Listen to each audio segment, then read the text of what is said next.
Hey guys, today we will be installing a replacement battery for a MacBook Air.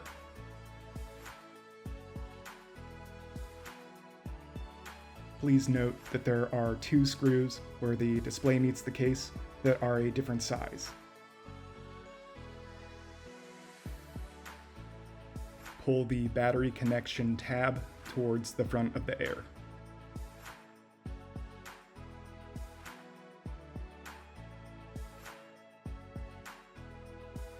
Again, please note that two of the battery housing screws are a different size.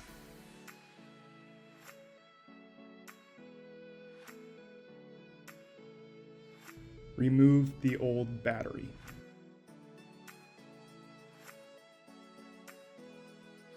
Install the new battery. Insert the battery power tab. Continue on with the reinstallation of the battery housing screws.